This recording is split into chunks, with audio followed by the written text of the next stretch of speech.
बेटा आज का अपना टॉपिक है एवरेज इंटरपोलेशन फार्मूला। ये बेटा लास्ट अपना इक्वल इंटरवल नहीं लास्ट ये अपना रिजल्ट है। सो प्लीज बड़े ध्यान ना करियो पेपर जो ना प्रूफ भी आ जाता है।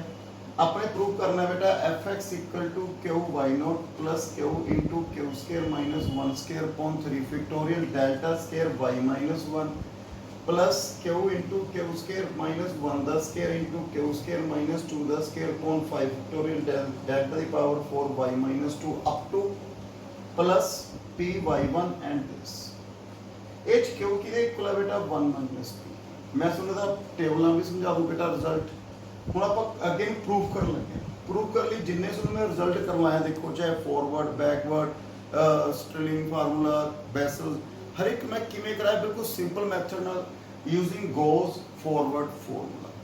ਸੋ ਨੇ ਬੇਟਾ ਇਹ ਯੂਜ਼ ਕਰਨਾ ਹੈ।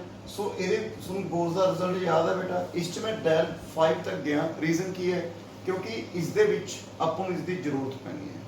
प्लस इसका प्रूफ का मैं लिंक नाल दे दूंगा बेटा एक बार जरूर देख लियो गोज फॉरवर्ड फॉर्मूले। सो बेटा मैं इसको प्रूव कर लगे बिल्कुल सिंपल मैथड नाल ਇਹਦੇ ਵਿੱਚ ਸੁਣੇ ਜਿਵੇਂ ਕੱਲ ਜੋ ਬੈਸਲਸ ਵਾਲਾ ਕਰਾਇਆ ਸੀ ਬੇਟਾ ਮੈਂ ਉਸ ਦੇ ਵਿੱਚ ਕੀ ਦੱਸਿਆ ਸੀ ਫਰਸਟ ਥਰਡ ਫਿਫਥ ਟਰਮ ਦੇ ਫੈਕਟਰ ਬਣੇ ਸੀ ਇਕੁਅਲੀ ਡਿਵਾਈਡ ਕੀਤਾ ਸੀ। ਇਹਦੇ ਵਿੱਚ ਸੈਕਿੰਡ ਫੋਰਥ ਤੇ 6th ਦੇ ਵਿੱਚ ਵੈਲਿਊ ਪੁੱਟ ਕਰਨੀ ਹੈ। ਸੈਕਿੰਡ ਫੋਰਥ ਤੇ 6th ਦੇ ਵਿੱਚ ਵੈਲਿਊ ਪੁੱਟ ਕਰਨੀ ਹੈ। ਤੁਹਾਨੂੰ ਪਤਾ ਹੈ delta Y naught we know that delta Y naught ਕਿਹਦੇ ਇਕੁਅਲ ਹੈ y1 ਮਾਈਨਸ y ਨੋਟ।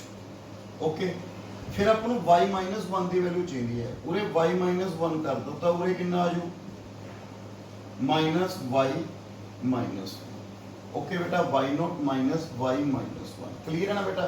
ਜਦੋਂ ਆਪਾਂ ਇਹਨੂੰ y ਮਾਈਨਸ 1 ਕਰਾਂਗੇ ਆਪਾਂ ਲਵੇ ਵੈਲਿਊ ਕਿੰਨਾ ਚਾਹੀਦਾ ਬੇਟਾ q तो मैंने डेल्टा स्केयर ना मल्टीप्लाई करता कितना आ गया delta square Y naught minus delta square Y minus 1 2 तो बेटा उरे वाई माइनस 2 चाहिए आपको वाई माइनस 2 करियो पुत्र कितना आ गया delta square Y minus 1 minus delta square Y minus 2 5 power चाहिए बेटा डेल्टा स्केयर ना मल्टीप्लाई।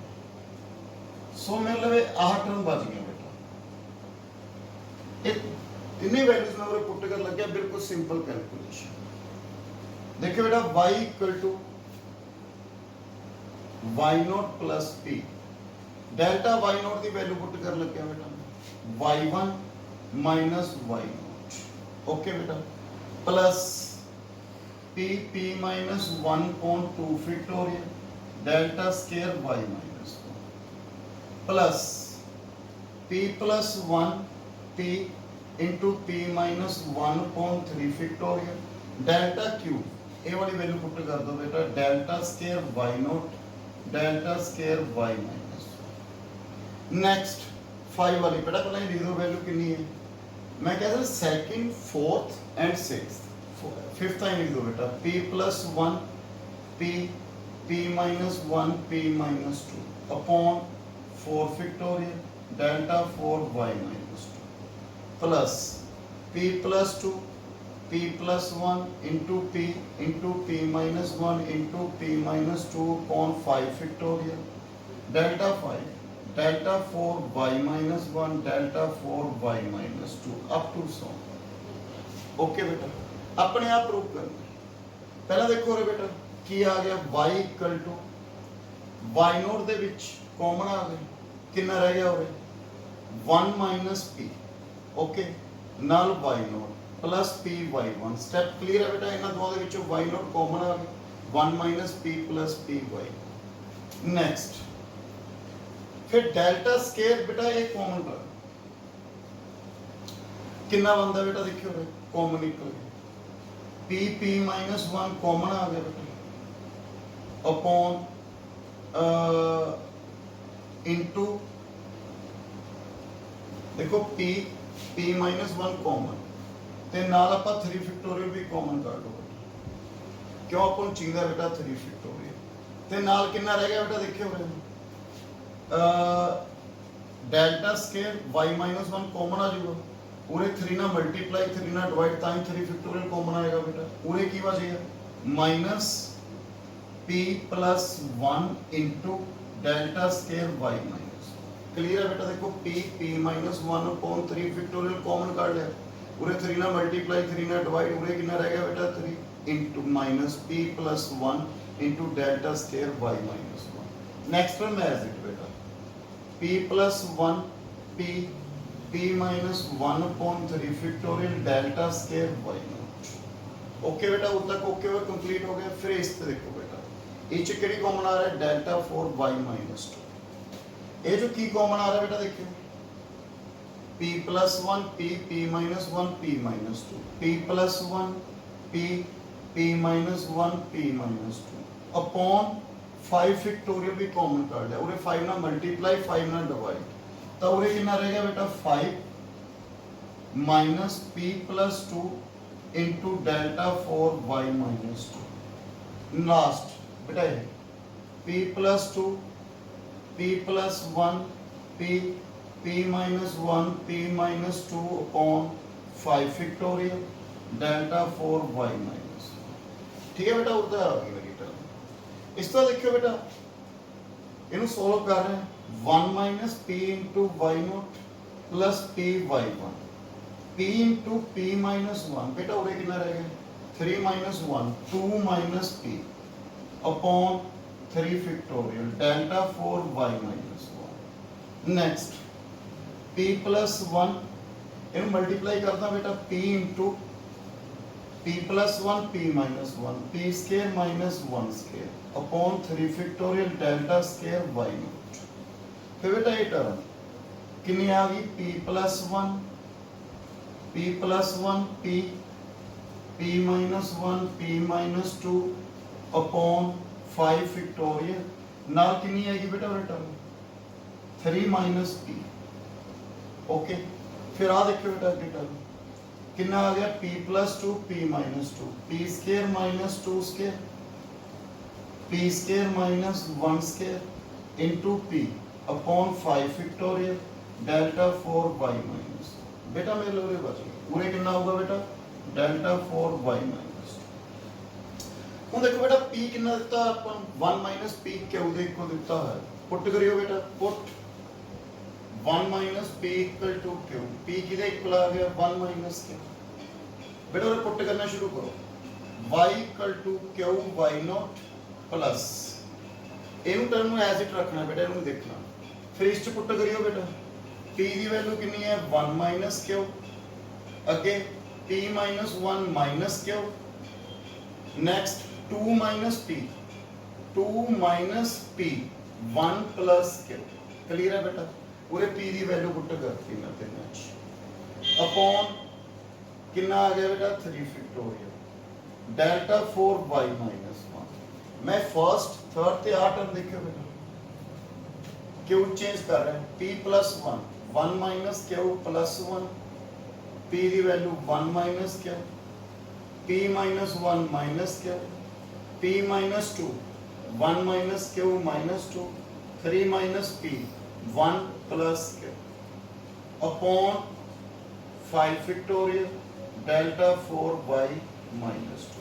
मैं इस टर्म बाकी टर्म एज इट p ਦੇ ਵਿੱਚ अप टू सॉन फिर p वाली term p y1 next p into p square minus 1 ਦਾ स्क्वायर अपॉन 3 फैक्टोरियल। बेटा ਜਿਹੜਾ प्रूफ करना है उसके को नहीं कर रहा है बेटा p square minus 1 square p square minus 2 square upon 5 factorial delta 4 y minus. बेटा ये टर्म ना देखियो बेटा और कितना आ गया q y नॉट। ओके बेटा a कितना बन गया देखियो बेटा 1 plus q 1 minus q 1 square minus q square minus आप है बेटा माइनस माइनस की हो गया plus q into q square minus 1 square upon 3 factorial delta 4 y minus 1। फिर बेटा इसमें देखो पूरे कितना आ गया 2 माइनस q, पूरा भी कितना आ रहा है 2 प्लस q, ते उरे कितना है 1 माइनस q, पूरे कितना है बेटा 1 प्लस q। सो मेरे लिए कितनी वैल्यू आ रही है बेटा देखियो q into q square minus 1 square q square minus 2 square upon 5 factorial delta 4 y minus 2 up to so plus p y1 plus p into p square minus 1 ਦਾ square upon 3 factorial delta square Y naught plus P into P square minus 1 square P square minus 2 square upon 5 factorial delta 4 Y minus 1। Check कर लो बेटा, अपने ही prove करना C Q Y naught Q into Q square minus 1 square upon 3 factorial delta square बेटा yes. उस तो बेटा पी सो मैं टेबल नाल नहीं समझा रहा बेटा, इसका प्रूफ चंगी तरह करियो, कुछ नहीं सेकंड फोर्थ ते six term they which value put करके कैलकुलेशन करनी है। उस तो बाद क्यू दी वैल्यू कितनी पुट करनी है बेटा 1 माइनस पी। हुण मैं टेबल बना रहा ते एक समूह एग्जांपल नाल समझा रहा बेटा। बेटा देखो मैं हुण टेबल बनाया बेटा, डिफरेंस टेबल अपना x y delta square y terms लिखनी है बेटा, उन्होंने कॉरस्पॉन्डिंग वैल्यूज लिखनी है। तो ये किवें करना सी, पहला देखो y नॉट ते y नॉट दे सामने नेक्स्ट इस तरह लाइन खिंचनी है बेटा, सुनो की आ गया डेल्टा स्क्वायर y माइनस 1, फिर इस तरह लाइन चली बेटा straight line delta 4 y minus 2 आई y1 दे स्ट्रेट बेटा y1 जी p वाली टर्म है बेटा delta square y not and delta 4 y minus 2। So easy method है बेटा फ्रॉम डिफरेंस टेबल। हम एक एग्जांपल कर लगे हैं बेटा, एग्जांपल की है find log 337.5 by average formula. x given है पुत्र y गिवन, मैं लिख लिया x डिफरेंस कितना है बेटा 10 10 दा इक्वल इंटरवल दा बेटा लास्ट अपनी है एग्जांपल है, उसको अनइक्वल इंटरवल शुरू होंगे। फिर बेटा y दी कॉरस्पॉन्डिंग वैल्यू अपन given delta y delta square y delta cube y delta 4y delta 5y। So मतलब ये वैल्यूज आ गई बेटा सर 0.00004। ओके बेटा मतलब आप वैल्यू पहुंच। फिर अपन वैल्यू देखी कि इसकी x की वैल्यू देखियो कितनी है, पूरे y की दे इक्वल बेटा log x ਜਿਹੜੀ x ਦੀ ਵੈल्यੂ ਹੈ ਉਹ ਕਿੰਨੀ ਹੈ 337.5 ਹੈ, ਉਹ ਕਿਸ ਚਲਾਈ ਕਰ ਰਹੀ ਹੈ ਬੇਟਾ 330 ਤੇ 340 ਦੇ ਵਿੱਚ। ਸੋ ਇਸ ਨੂੰ ਆਪਣੇ x0 y0 ਇਸ ਨੂੰ x0 y0 x1 y1 अपने सिलेक्ट कर लो। फिर मैं जिवें उसਨੂੰ ਟੇਬਲ 'ਚ ਦੱਸਿਆ बेटा लाइन ड्रा करो a वाली वैल्यू आ, फिर लाइन ड्रा कर दो a वाली वैल्यू, ਇਹਨੂੰ ਆਪਾਂ ਨੈਗਲੈਕਟ ਕਰ ਦਿੰਦੇ ਹਾਂ क्योंकि अप्रोक्सीमेट 0 ਦੇ ਕਰੀਬ है, बहुत छोटी टर्म है, इस करके ਇਹਨੂੰ ਆਪਾਂ ਕੀ ਕਰ ਦਿੰਦੇ ਹਾਂ बेटा ਨੈਗਲੈਕਟ। फिर बेटा y0 देखो आप लवे आ टर्म आ गई, ठीक है जिवें ਦੱਸਿਆ ਸੀ डेल्टा स्क्वायर y0 आ गई। फिर बेटा आह टर्म आ गई, ਇਹਨੂੰ ਵੀ ਆਪਾਂ ਕੀ ਕਰ ਦਾਂਗੇ ਬੇਟਾ ਨੈਗਲੈਕਟ क्योंकि ਅਪਰੋਕਸੀਮੇਟਲੀ ਕੀ ਹੈ ਬੇਟਾ ਜੀ। ਸੋ ਮੈਂ ਪਹਿਲਾਂ p ਦੀ ਵੈਲਿਊ ਫਾਈਂਡ ਕਰ ਲਵਾਂਗੀ, x ਕਿੰਨਾ ਹੈ 337.5 x0 ਕਿੰਨਾ ਹੈ 330 ਪੌਨ डिफरेंस कितना है 10 0.75। फिर q ਦੀ ਵੈਲਿਊ ਕਿੰਨੀ ਆ ਗਈ ਬੇਟਾ 1 - p 0.25। फिर रिजल्ट देखो y q ਦੀ ਵੈਲਿਊ ਕਿੰਨੀ ਹੈ 0.25 इनटू y0 ओके बेटा plus q into q square minus 1 square upon 3 factorial 6 into बेटा की आ गया delta square y minus 1। Next term अपन नेगलेक्ट करती, इसलिए लिखने की जरूरत नहीं है, प्लस p इंटू y1 ए वैल्यू ये plus p into p square minus 1 square upon 3 factorial into delta square y0। बेटा कैलकुलेशन करके आपको लगे आ गया चेक कर सकते हैं बेटा। मैं पिछले वीडियो दस्या सी बेटा जी वैल्यू चेक करनी होंगी इस तरह चेक करनी कि ये वैल्यू आ रही है तो वैल्यू आएगी करॉस्पोंडिंग वैल्यू आएगी, क्योंकि log x इंक्रीजिंग फंक्शन बेटा तो यही वैल्यू इस लाई करनी है बेटा। सो क्लीयर है बेटा स्टेप। सो इस तरीके इसको क्वेश्चन करना इस मैथड नाल बेटा तो यदा प्रूफ करना है, प्रूफ करने तो एग्जांपल दे फिर क्वेश्चन ट्राई करने हैं। एंड बेटा थैंक यू वेरी मच। तो इस वीडियो का लिंक जोड़ा है फॉरवर्ड फार्मूले का मैं भेज दूँ बेटा, इस वीडियो का अटैच कर दूँगी। Thank you very much.